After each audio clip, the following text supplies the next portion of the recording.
Ladies and gentlemen, good afternoon. I'm Kate Mosse, and it's my great pleasure to welcome you to the fourth of the pre-performance talks that we're doing over the course of the summer. As you know, it's the 50th anniversary year of CFT, and one of the things that Alan Finch and Jonathan Church have been doing is trying to programme not just some of the plays that have made CFT, such as Vanya or Heartbreak House, but also some of the people that have been most important. And one of the most important people to Jonathan and Alan's time is Mr. Philip Franks.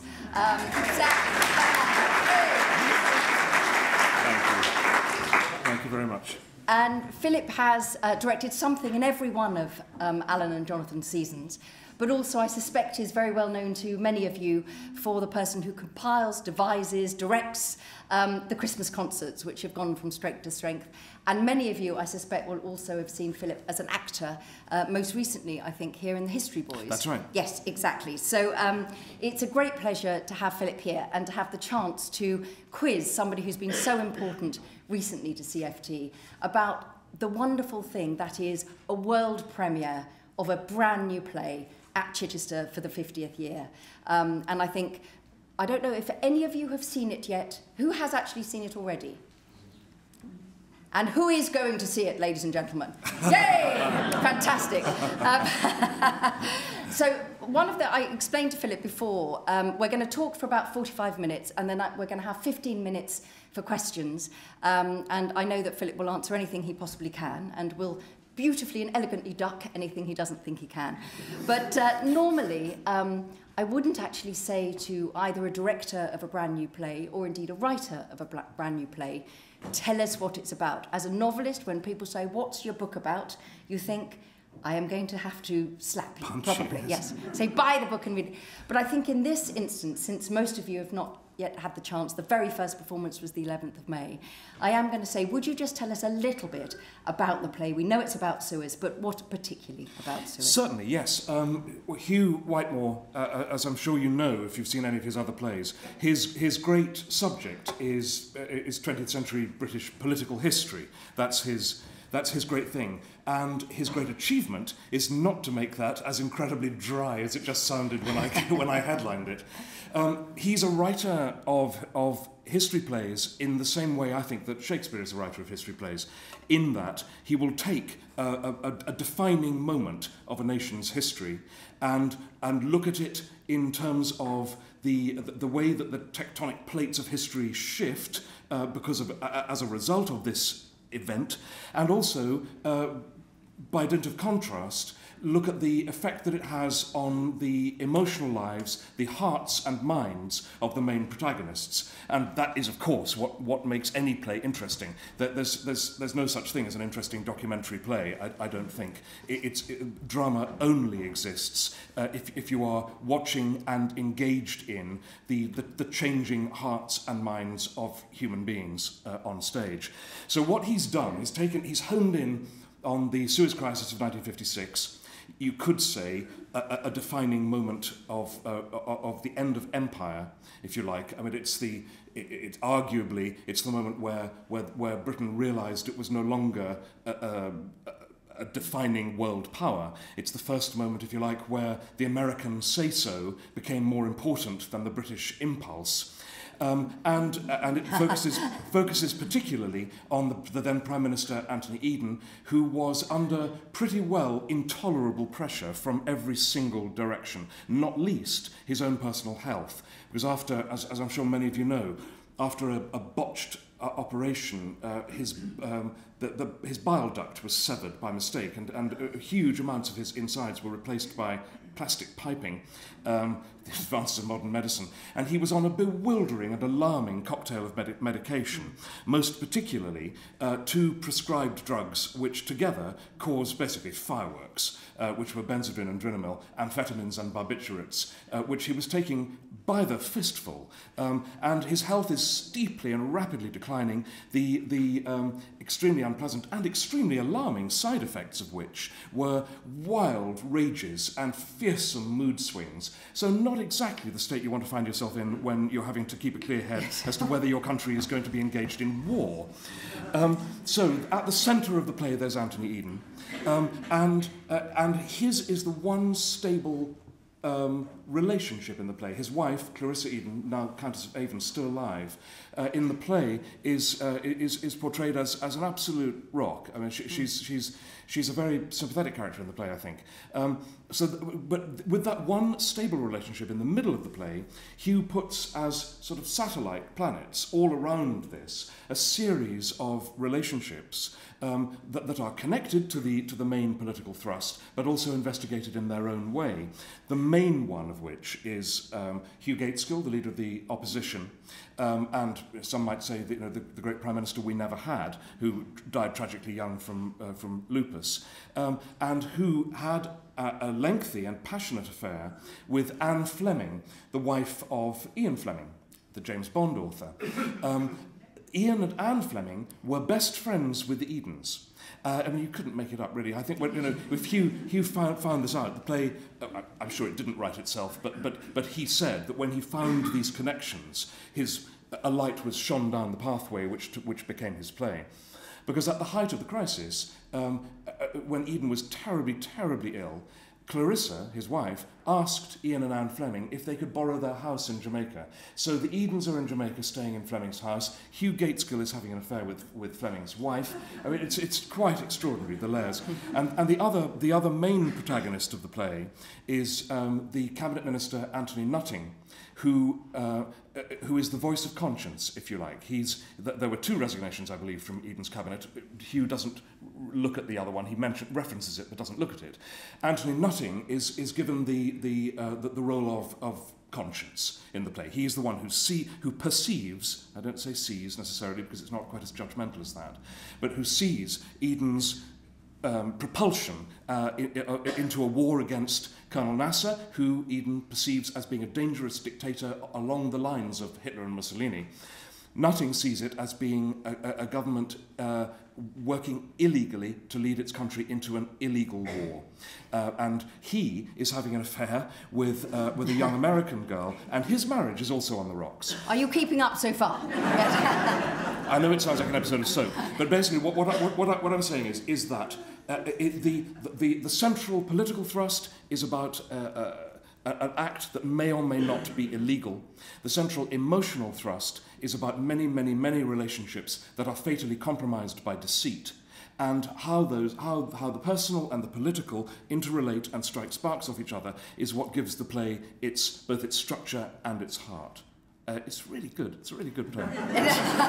It is really good. That was absolutely brilliant, Philip, the way you've explained actually how complicated it is, because when you're watching it, it isn't complicated at all. No, and that not. Is Whitemore's genius, I would say. Yeah. The thing that struck me most, and I think probably everybody listening, was that it is rare to have a play that it is about politics, cabinet government, countries over there, the choices that are being made, but where the women are absolutely as key to the play. They're not just the side act that the men come in with their scotches and talk to. Now, could you say a little bit about that? Because the balance seemed to me very unusual in the play. Well, I completely agree with you, and I think it's one of Hugh's great hallmarks as a writer is his compassion and empathy, that he's not going to sell any of his characters short. I mean, when Jonathan Church rang me up and said, I've got a play for you in the season, I thought, hurrah, because I did want to be involved in the 50th anniversary season very much.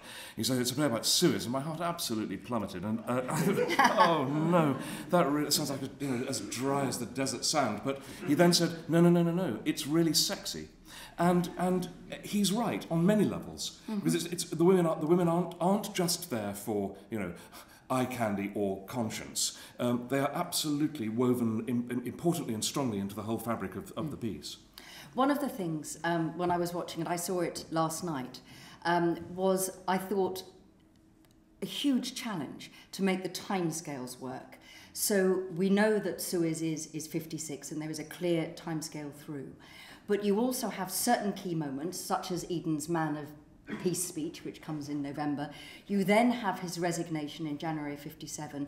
You then also have scenes, when Gaitskell died, which are in 63. Mm-hmm. And you also have scenes which are Eden with his father, which are in the past. Yeah. So you're trying to establish a complicated, real-life moment but also you're having flashbacks and flash forwards. How did you cope with something like that?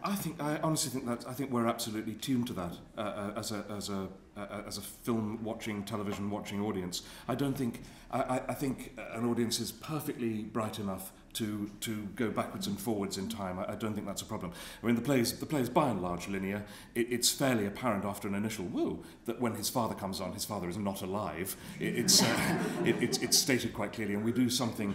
We use quite a lot of video projection in the play. And Sir William Eden, his father, was a watercolourist of considerable talent, and we have one of his watercolours which washes over the back wall of the set whenever he appears. And you see a little bit of it, and then you see more, and then eventually you meet him in the garden painting that very watercolour, and that's when Eden is in his own retirement. So the father acts as a kind of sounding board for Eden. Eden, who was famously described by Rab Butler as part mad baronet, part beautiful woman, and the father is the mad baronet part. So basically, whenever Eden is in a moment of crisis, whenever Eden is faced with the necessity for decisive action, which was something he was much concerned by in his life, it sort of conjures up the ghost of his father. Again, in a Shakespearean way. You know, we have no problem at all with ghosts popping up in Shakespeare in the middle of a battlefield or in a history play. No problem. I think, you know, theatre is such a generous medium. You can really do anything you like. What you can't be is dithery and woolly. You need to be really clear about where you are. There's a time shift in the play where the play suddenly leaps forward for 7 years, and we just do that musically. I mean, it's not exactly rocket science. We go from the skiffle to the twist, and a girl takes off a big skirt and she's in a mini. So we think, yeah, maybe times moved on a bit. But I mean, one of the great challenges reading the script, which is written in masses of very, very short scenes, was to keep it fluid and to keep it coherent, and that's what the rehearsals were about. What you've just talked about, Philip, that sense of, and it is very beautiful, I think. I mean, the set and the projection, it is a very beautiful looking play. How much of that is the director? How much is the writer, what is actually on those bits of A4 paper when you first see them? And how much is the collaboration with the cast making something happen when it's a brand new play and there's no expectation? Well, in terms of the visual mise en scène, you have to basically get that done before you meet the cast, or while you're casting. That's not a collaborative process. The collaboration there is with the designer, and in this case with the video designers and the lighting designers. However, what was on the page with this doesn't give you particular visual signposts, except in an impossible, unplayable, unrealisable way. We're in Chequers, we're in London, we're in Heathrow, we're on the sea. You know, thanks very much, Hugh. So you have to decide whether you either A, do it completely minimally with just a couple of chairs, or B, do it sort of against a projection screen and have everything projected, or C, which is the option that we've opted for, you have to, I think, particularly on this great big stage, you have to find something which I would call the kind of poetical setting. Particularly for an epic play like this, and I can best explain this by saying what we did with The Deep Blue Sea last year, which is a play set very specifically in a room, which has to be a real room with a real gas fire. And if you just plonk a room on that stage, you think, why is this theatre so big? Because, you know, I want a room. Rooms are for the Minerva. What you do on the big stage is to give it a poetic context. And with The Deep Blue Sea, I looked at the opening stage directions of the play, and Terence Rattigan talks about the house in which Hester is lodging being in a part of London that was badly bombed. And I thought, well, Rattigan never writes anything accidentally, so why has he put Hester in this area? It's not just because it's poor, it's because it is falling to bits, and that she's got nowhere to go, and that the only escape from this room, which is her back is against the wall, you know, in terms of where she's come from and where she's going, and the only escape from this room is through the fireplace to her death. So, therefore, what the designer and I came up with was a context of broken down houses, of fireplaces in the air, of a bomb site that didn't go, look at me, but was always there. Within that, you can be as naturalistic as you like. This play, because it has such a multiplicity of scenes, you need to kind of turn the poetic context dial up a bit. So I looked again at the text, because that's the place to look, and the very, very first image that Hugh gives you in the play is that, well, apart from a speech from Antony Eden, you then see Hugh Gateskill and Anne Fleming dancing and Hugh was a very accomplished ballroom. Hugh, like he's my best friend, was a very accomplished ballroom dancer. And I thought that that's the most fantastic image, because there's nothing that defines that era of 50s so sharply as the Victor Sylvester's school of absolutely ramrod-backed, slow, quick, slow ballroom dance. And that's about to be swept aside. I know it's come back with Strictly and everything like that, but it was swept away by this kind of youth revolution of, first of all, of skiffle, then of Teddy Boys, then the twist, then the 60s. So what we do is put the play on just teetering on the point where that's about to go. And that was the first discussion point with Simon Higlett, that is a wonderful designer, saying, and I said, should we perhaps set it in, here we go, in the crumbling ballroom of end of empire Britain? And so we looked at photographs of the Tower Ballroom, Blackpool, wrecked it a bit, and tilted it, and that's basically what we've got. So the whole set. So we haven't tried to meticulously go from location to location to location, because you just can't. We don't have flies, and it would last forever, and you'd just get bored and confused with watching, burglars in black coming on and stealing the furniture every 5 minutes. So what we've gone for is a context of this it's a most beautiful set, I think, this beautiful ballroom, which is crumbling and falling apart. And in the middle of it, there's a very simple revolve, so pieces of furniture can come on and they can anchor a scene, and from that anchor you can play the scene wherever you like. Because another challenge in the Festival Theatre stage is that you can't do a scene in the corner. You just can't, because you're ignoring 500 paying customers over there. You've got to use the stage. You've got to use the diagonals of the stage and play to its advantages. It's a great big space, and you've got to be big on it. I mean, what is wonderful at watching it is that it is gloriously theatrical, but at the same time it's very naturalistic, because there are all these conversations. Coming back to the history, and forgive me, but I suspect some of you in the audience might remember it happening. Can I read my thing from yes, the show report? There is... It is one of those sorts of problems, I think, in many history plays. And of course, Hugh Whitemore has done this, whether it's Act of Betrayal or, Letter of Resignation. This is his theme, as you said. What is the concern about members of the audience, if you like, checklisting against the knowledge that they really have? And for those of us who maybe don't remember it quite so alive, shall we say, although we have our own version. How do you actually manage that? I know you've got something brilliant to read, but can you answer that question about how you work with Hugh to say how much history is too much? Well, that's a different thing, I think. I need you to answer both, Philip. Okay. I think you would be dishonourable and perverse if you didn't try and be as accurate to the people as you possibly can be, both in terms of the way they speak and ideally the way they look. And so quite a lot of the casting process, apart from getting the best actors you possibly can, was, can we plausibly think that that's what they might have looked like? They look extraordinarily like the pictures. They do, don't they? They really do. And that was that. If you're casting in Shakespeare, that's of course not at the forefront of your mind. However, you don't have to be meticulously accurate, i.e. mimic them, or copy them off YouTube and whatever, because after all, what Hugh has written is his play. The fact is that Antony and Cleopatra were real people, but what Shakespeare has written is his play, is his version, is his, if you were writing Marvellous for Plums, your play about the Suez Crisis, it wouldn't be remotely the same as Hugh Whitemore's play. So you just have to think, well, we have a theatrical license to explore them in the way that Hugh has explored them as human beings.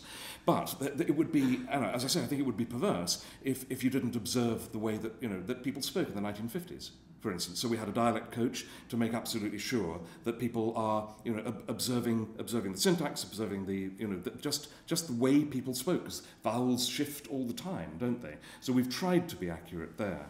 And I've now talked myself into forgetting the second part of your question. Well, it was more about not the uses and abuses of history or the distortion of history, but more if you are aware that there will be a substantial part of an audience that will have this as live history, sure. And then other people who will be possibly less informed about what the issues were. So how do you decide what to put in and what to keep out? Yes, that's very interesting, and that's been part of the process, particularly over the last few days, actually. Hugh's research is astronomical, and his use of that research is very, very thorough, very skillful, and occasionally too dense. And he would absolutely admit this. Occasionally he gets something that he's just so interested in that he can't not put it into the scene. And by and large, the process of rehearsals is about finding why these people impart this information to each other, not just to tell the audience about the plot. And so if you can find the emotional reason why Hugh Gateskill tells Anne Fleming about the building of the Aswan Dam, then there it stays. If you can't, you have to go in with the blue pencil and the scissors. And what we've found a little bit in, I mean, not a great deal, because it's he's a really good writer. It's not like dealing with some student who's put their thesis on stage, but you do find, do we need this? Do we really need this? Is this clear? And so there was a certain amount of rewriting during rehearsals, and there has been a certain amount of pruning during the preview period. And that's a really painful process. That's not easy, because actors get, of course they do, and quite rightly, they get very, very wedded to the things they say. And an actor doesn't just parrot lines that they've read with the aid of a postcard, learning by rote like a child. Actors learn by making bridges, by making emotional bridges. I say this because I feel that, and therefore I say this. And if you cut that, they think, how do I get from there to there? Yes, it's musical cadence. It absolutely exactly is. How It absolutely is. So you have to cut, if you have to cut, and we did, you have to be very, very careful. And however careful you are, you're going to bruise people. And I hate confrontation in life and in the rehearsal room. But sometimes it absolutely has to be done. And I can tell you, having my only very small stage play was directed by Philip. You are a very elegant and kind cutter. Is all I will say. You always explain why it's so beautiful, but it has to go. I subscribe to this. This is going to hurt me more than it's going to hurt you. Exactly. It's very convincing. What obviously there is always a danger in writing real history, and I speak from my own, a novelist who does that as well. In that often, therefore, you don't have the tension that you have in an imagined story. So how do you help keep the story moving? We all know what's going to happen, if you like. Oh, but that's the people. The tension is in the people. If you care about the people, then you'll care about the story, whether you know the outcome or not. Everybody knows what happens in Hamlet, but if you're engaged by the protagonist, you will weep bitter tears if it's your first time or your 51st time of seeing the play, and you will care until the curtain falls or the house lights come up. It's absolutely to do with emotional engagement, both in the writing and the playing, and in the pacing and the design. We have to keep it moving along. I think I've only ever done one play without the composer Matthew Scott. And he and I have a sort of symbiotic relationship about, do we need to? Yes. Yeah, and then something comes in which will either shift the mood or push it along or whatever. I can't think of working without him. Well, I was going to ask you about that a bit later, but since you brought it up now, there is a team that you've worked with, many of them. You've mentioned Matthew Scott, but obviously Simon Higlett, who's done an enormous amount of design for CFT, Matt Mackenzie as well, the sound designer. When you have a new play and it's a new beast, does it make a substantial difference to be working with a team of people who can help create something that will be the first and landmark production of something new? Yes, it does. It makes all the difference in the world. I'm very keen on working with people again and again and again and again. Oh, good. Actors as well. Here's my new play. Indeed, writers, yes. Because you have a shorthand. We have these ludicrously short rehearsal times. We did this play in 3.5 weeks. Good Lord. And then you fling it on stage, and it's a mightily complicated beast. And you have 2 days or 3 days to take it. If we were living and working in Germany, you'd have weeks and weeks and weeks and weeks on stage with full technical backup. But the way that the British theatre works, and there are advantages to it as well, because there is something marvellous to be gained from flash frying, as well as there is from slow cooking. But but the flash frying can be jolly difficult because the hot fat. Where am I going with this metaphor? Yes, I'm not helping you out on this one. I can't cook, so yeah. It's very, very scary, and unless your preparation is very, very thorough. So it's tremendous help to work with people with whom you have a shorthand. Where you can just look over as my universal gesture of looking at Matthew Scott, thinking, where you don't have to stop and go and explain exactly what you need and what you think. And the great thing about Simon Higley is that he knows that space inside out and back to front. He's done something on it this time that he's never done before in terms of the shape and the way the set looks. But he knows how it works. Whereas you work with somebody, a designer who's not been on that stage before, and there's all sorts of things that they just language that they just have to learn. Which is not to say that I don't want to ever work with new people. My lighting designer on this one, James Whiteside, who's enormously talented, it's the first time I've worked with him, and that's great, that's brilliant. But there's some. I was brought up. My whole notion of theatre was defined by the Royal Shakespeare Company in the 60s and 70s, and I say. And the important word in that sentence is company, because the whole ethos of watching a group of people work together again and again and again and again and again, actors, designers, composers, directors, and how that gels into a team that can produce, for instance, Trevor's production of Nicholas Nickleby, which is just about the best thing I've ever seen ever, or Peter Brook's Midsummer Night's Dream, which is also vying for #1 position in my theatrical memory, could never have happened if those people hadn't worked together on 25 productions before that. Yes, so one of the other things that's really startling, and I'm sure everybody will feel the same when they see it, is this is such a high-quality cast. Yeah. It is a joy to see not a single weak link. Now, of course, you have Antony Eden is played by Antony Andrews, who is another CFTer, as it were. I think his professional debut was in Italian Straw Hat, yes, here in 1967. And many of the traditional CFT people, and I can see a couple of long-term members of staff, hello Adrian, Janet Edward, his sister, was the very much loved box office manager for many years. And Tim Andrews, his brother, has also been very helpful with the CFT book. But I have to say, I think the performance that he gives in this is the best performance of his I've ever seen. I agree. It's a remarkable performance. It's always fascinating, and nothing to do with the director really. When watching an actor just mesh with the character, and then your task is, 'cause a director has to be multilingual. And I don't mean that I have to speak, Farsi or anything like that, but I mean multilingual in that each actor needs to be... You have a bit of Persian, though, don't you? We do have a bit of Persian at the beginning, but I don't speak it. And I don't mean, French and German. What I mean is that every actor needs to be spoken to in a different way and at a different pace.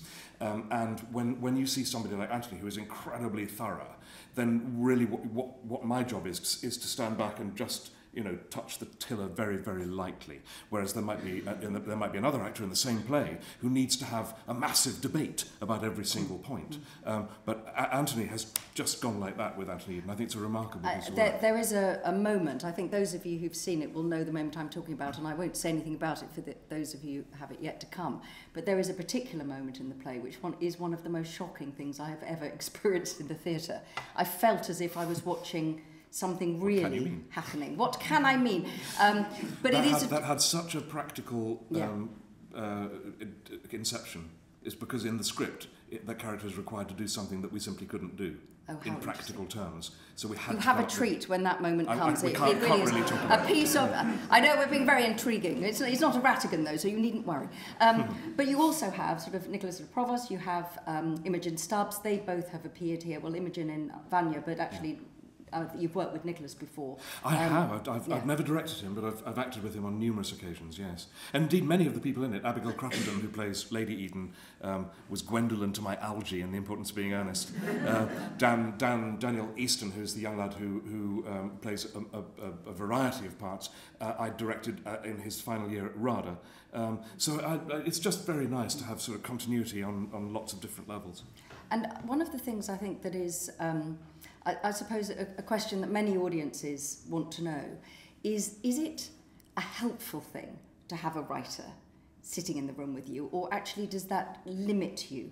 Because obviously you've done a lot of Shakespeare, you've done a lot of Rattigan, but you've also done other new plays. So is it a different process, or is it the same but a different negotiation? It just completely varies from writer to writer, and you know, everyone's different. Everybody's different. I mean, what unites them is that they're all men of the theatre, or women of the theatre, and they know perfectly well that a play leaving a writer's desk is absolutely not the same as a novel leaving a writer's desk. A play is a living thing and needs to change and breathe and develop and grow and interrelate with another group of people before it becomes itself. It will be an obvious comment, I suspect. It will be interesting to see if the critics pick up on this. Were you... I'll never know, Kate. I don't. Do you not read? I don't read reviews. No. Do you really not? No, I really. I know everybody thinks that when you say I don't read reviews that you're lying, but you did earlier on about somebody else who said claims she doesn't read her reviews, and I think, and that may be true. That may be true of some people, but in my case, I don't read reviews, and I'll tell you why. It's because the last review that I read, and I can quote it verbatim, and it was in the late 1970s, so that shows how much it was a review for a performance that I gave as Ariel in The Tempest at the Royal Lyceum, Edinburgh. I'll pick it up halfway through. It went, however, Maureen Beattie and Benny Young have given good performances in the past and might do so again in the future. Whether Philip Franks ever will is a matter of some considerable conjecture. Dressed in a costume apparently donated by Brentford Nylons, his performance fails to match up to it.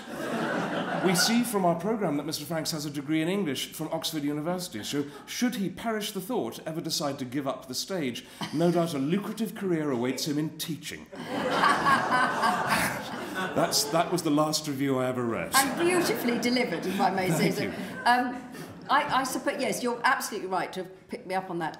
It's more that it's very hard now to not hear what people are saying. Oh, you always know. Because people either, from my point of view, they either go, God, that was a wonderful one, or will come up to you and go, my God, that review in the Sunday Times, they really hate you. You poor darling, don't Yes, read the exactly. Guardian. So, I mean, it's quite hard to avoid it. So yes, it is. But you know the gist, and the gist, however hurtful, is not as tattooing as actually looking at it in print.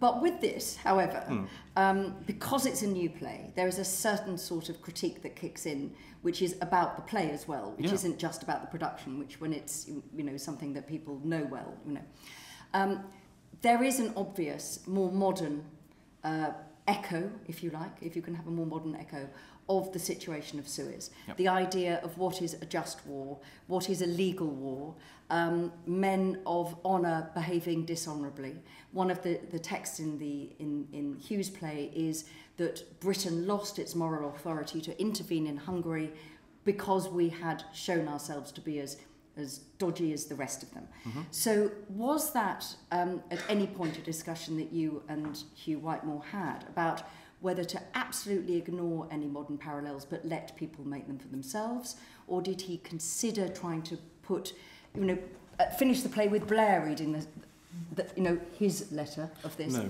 he didn't, and neither did I. And we never even had the conversation, because it seems to me that the parallels are absolutely there for anybody who wants to see them. And I think it would be crass for me to caper about in front of it, waving a photograph of Tony Blair. It's just self-aggrandizing, I think. Audiences are clever. They'll see that if they want to. The play is about what it's about. It may well have a profound modern resonance, but it's not Arturo Ui. It's not a parable where a Chicago gangster is standing in for Hitler. It isn't that. There may well be a parallel, but I would rather trust the audience to find it. Yes, I mean, I was really grateful that it was what it was.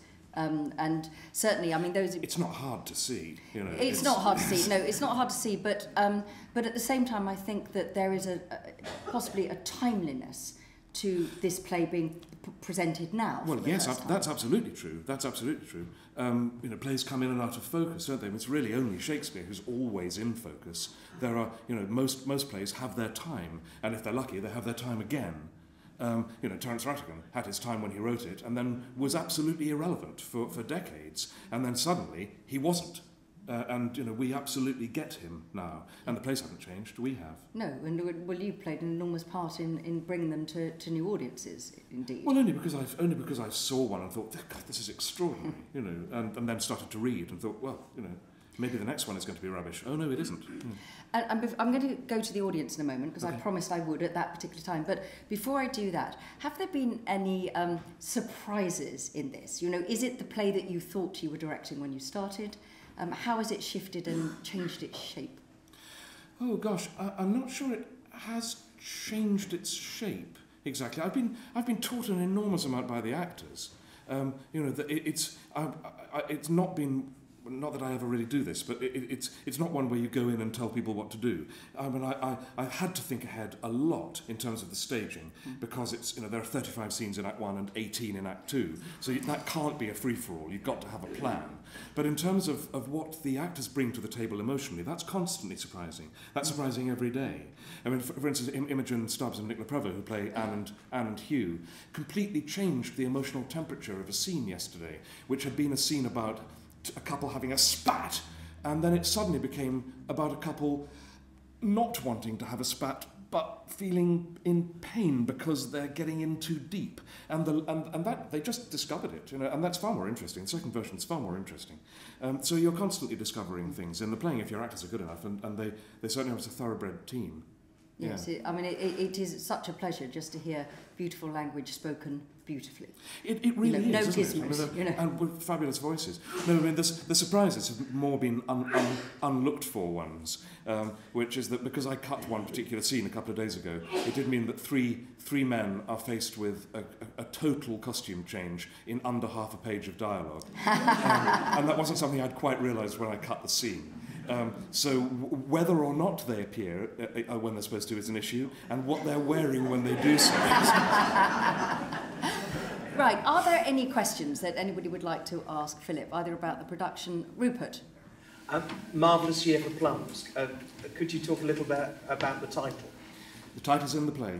See the play and you'll find out what it means. That's why I thought it's such a wonderful payback when you get it, isn't it? Yes. It's not a play about fruit. Is it not? We've got a whole load of cherry orchard trees, surely knocking about somewhere. That's another play. Another play. Is there another question? Thank you. I thought, by the way, the Nicholas Provo figure absolutely had Hugh Gatesville to the T. The wavy hair was brilliant. My question, I think, is the Antony Nutting figure, because he's crucial, and yet it must be quite hard to let the audience work out where he fits in terms of the cabinet and the level of seniority and his role. And I felt the audience to begin with weren't quite sure where Antony Nutting fitted into the overall picture. Well, he's not somebody who's well known as a historical character at all. I think in a way you learn about him much more in terms of drama than in terms of history. In other words, the first time you see him, he is clearly somebody who is trying to negotiate a prime minister, who we do know about, because everybody knows about Anthony Eden, but the prime minister who's going off at the deep end. So you learn about him in human terms, because he's a man who clearly has something to say, but is increasingly frightened by the father figure who is not wanting to hear it. And so, and then what you see is a series of relationships with older men who are father figures or friends in his life, who end up betraying him, or who he ends up not being able to trust, more to the point. So that his emotional situation crystallizes as the play goes on. So I think he works in dramatic terms. I don't think you even need to have heard of Antony Nutting. Some people will have done, some people might even have read his book, but I think it becomes pretty clear pretty early on that he's the Cassandra figure in the play. He's the one who is saying, no, this is wrong, and nobody's listening. I think that's how he works dramatically. Thank you. Another question. Gentleman there, thank you. I think you may have answered this question in part already, but we know that there are directors and writers who don't like actors to go away and do their own research about the characters which they're portraying. I was wondering whether you could tell us something about how you approach this with the company for this particular production. I haven't seen the production. I don't know whether all the people in the production were alive at the time that the Suez Crisis was happening, or whether there were some actors who are younger than that age. So how do the actors go about getting into their character, and what kind of direction do you give them to do that piece of work? I don't give them any direction. That's entirely up to them. What I do is bring as much research as I've done, which is quite a lot, and as much research as my fantastic assistant has done into the room. And we have what I slightly campily call a wall of gorgeousness in every rehearsal room I do, which is visual and textual stimulus. So if I have a photograph or a painting that I think is useful, up it goes on the wall. If I found a piece in the Lancet about the nature of Eden's illness and how it might have affected him psychologically, up it goes. And some actors like to do a lot of this. Martin Hudson, who plays Antony Nutting, had read more than I had by the time we started. I mean, he knew Nutting's book inside out and back to front.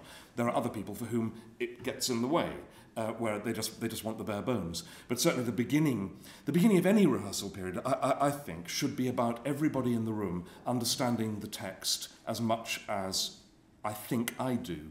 You know, and if that's a Shakespeare, that's often linguistic. And if it's this play, it was, if I reference Paddy Lee Fermor or Evelyn Waugh or Lucian Freud, I need to know that every single person in the room knows who we're talking about. So a lot of the first stages of rehearsals are to do with sharing the research. And then you have to let it go. Then it's like stabilizer wheels. You hope that the trickle-down effect is there, the marinading has been done, and many of my metaphors drawn from cookery today. And then you just have to be you. You have to be your Anthony Eden, your Antony Nutting. But I think you shouldn't be so crackers as to forbid actors to do anything, because they'll go ahead and do it anyway. As much or as little as it's useful to them, I think. And actually, you mentioned right at the very beginning when you gave the outline of the play. But of course, presumably, if people don't know what Ian Fleming did before he was the writer of James Bond, then all of that is quite inexplicable in a funny sort of way. Why is he there at the centre of power and all of those relationships? But it's not an exam, An audience doesn't have to answer. An audience doesn't have to answer questions with Philip. on it. It could be an exam. No, but Simon Dutton, who plays Ian Fleming, it's jolly useful for him to know his backstory. Yeah. It's very useful for Imogen to know what happened to their son. It's not in the play, but it's very, very useful to know that they had a son who went completely off the rails at a very, very early age. So and that just affects the way you play the marriage that you're in. It just does. And likewise, in a Shakespeare play, you don't have to turn the house lights on and quiz the audience as to what that line exactly meant. But you have to know yourself. And something that often maddens me about seeing Shakespeare is that I feel I could stop the play and tap them on the shoulder and say, what do you actually mean? And I'd get a sort of woolly response. And woolly's not good enough. They've got to know. They've got to really know. It's perfectly possible. It's only a bit of hard work. There's a marvellously bracing quote from T.S. Eliot about Ben Jonson that I like to bring up in a menacing way in rehearsals, where he says, the high polish of the surface of Jonson's plays reflects nothing more than the lazy reader's fatuity. Like, whoa! Okay, T.S. Yes, exactly. I'll work a bit harder then. There you are. See, it really was an exam. Another question. Gentleman there. Yes, well, I've seen the production, and I was absolutely amazed at the way you've achieved the portrayal of such complexity, and at the same time it's stunningly beautiful, but very gripping. It's a wonderful piece of theatre. What I want to ask you, though, we've got 2 or 3 days of performances left before the press night. Are you happy with your tweaking now? I think probably tweaking time is probably over now. I think there are a few little things. There's some segues that need to be tightened up, some queuing points that I can just get in with the small screwdrivers. But in terms of big changes, I think press are going to start trickling in tomorrow as well as Thursday. I think tonight's got to be about consolidation. Just so that they feel secure. There's a new dance routine tonight, for instance. So fingers crossed that it steers perilously close to the edge of the stage. But I think that's the last really major thing I'll do. I think I owe it to them for them to think, right, this is what we're doing now. Well, I was quite amazed actually. I saw the final rehearsal, and then I saw the second preview. The changes were enormous. Yeah. But it really did sharpen it up. Fantastic. Well, I hope so. I hope they're not just random changes for the sake. Yes, of desperation. We need an elephant. Yes, always an elephant is good. Yeah. There was a gentleman there. From the storyline, which sounds incredible, and the way you've described the structure, it sounds very filmic. Have you been approached? Oh, I think if there was to be an approach, it wouldn't be to me. Yes, I mean Hugh's a very accomplished screenwriter and wrote some classic television series, the Gathering Storm, about Churchill, the Dance to the Music of Time from the Anthony Powell books, and way back before theatres were lit by gas, Elizabeth R. with Glenda Jackson. So he's well versed in that. However, it's a theatre piece. Yeah. It's not an apology for a film. And that was indeed, when I first opened it, I thought, this must not be a play that sends people out thinking, I could have seen that on telly. It must be something that lives in the theatre, you know.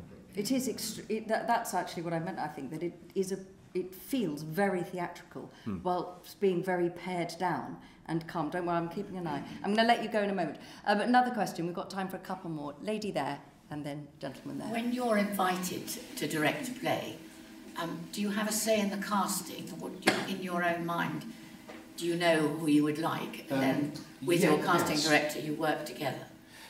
Yes, I have a big say, but not complete autonomy. There is a casting director, Gabrielle Dawes, who's the associate, one of the artistic associates of the Chichester Festival Theatre, and we've worked together quite a lot now. And I often work with Joyce Nettles, who's a wonderful casting director. And if you're lucky, it's part of the creative process being a casting director. It's not just somebody saying, "Oh, I've got these 4 people under 30." It's let's talk about the play. Let's see what you think this character is. Okay, here's my list. And then you go down the list and you go, well, yeah, she's great, but not spiky. She's fantastic. That's the brilliant one. Oh, not free. You'd be surprised how much of the casting process is agonising because actors either are not free or turn you down. So you've got to be able to have more than one good idea and let your first good idea just go. That's really, really difficult. Jonathan Church is very, very hands-on. Because he's an artistic director as well as a producer. He combines the two jobs, and he's very involved in every step of the process here, more so than in many other theatres I've worked in. But he has a huge skill as a producer, so you ignore him at your peril. And gentlemen at the back. If we can imagine in the audience last night, A, what would you like him to say, and B, what do you guess he might actually have felt about the production? If Anthony Eden had been there. Yeah.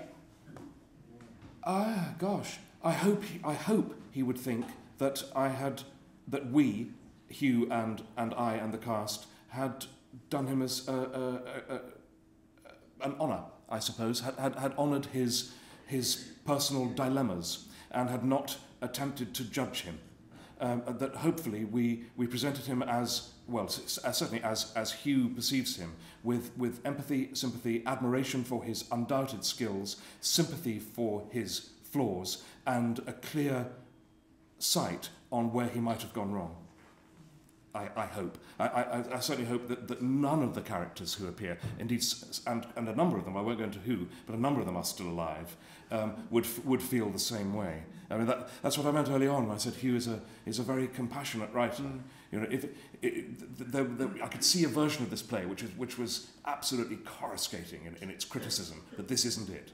And that's actually why the characters, the performances are so amazing, because there is no judgment. No, It is a story about people trying to do their best. Yeah, and there's no judgment about the adultery, and there's no judgment about the, you know, there's a lot of, you know, it's not a whitewash. There's exploration of the decisions, right or wrong, but there isn't a kind of, that was a stupid thing to do. No more so than they would go, you know, you're having an affair with a married woman, you monster. You know, you understand that there's no logic in love, as one of the characters says, and you know that's a massively compassionate thing to say. And in the very wonderful interview with Hugh Whitemore in the programme, it's a fabulous programme, this one, I think you say that it's not in question that everybody's lying, but the question is, why are they lying? Yeah, absolutely. And it's a very, very beautiful and if you agree with Antony Nutting, then, and it's an if, then, you know, because he has the moral certainty of the borderline fanatic, or certainly of the priggishly self-assured, then you will believe that any kind of lying fatally compromises you morally. And then on the other hand, you have human beings. Yes. And that's why, of course, he's eating his dinner on his own. Quite. Exactly. Ladies and gentlemen, I'm going to have to let Philip go, obviously, to go and look after his cast. But all it remains for me to say is, for all of you who have not yet seen it, you have a treat in store. And to say an enormous thank you, because it's a very hard time for a director to come out and do such a wonderful talk. So, ladies and gentlemen, Philip Frank.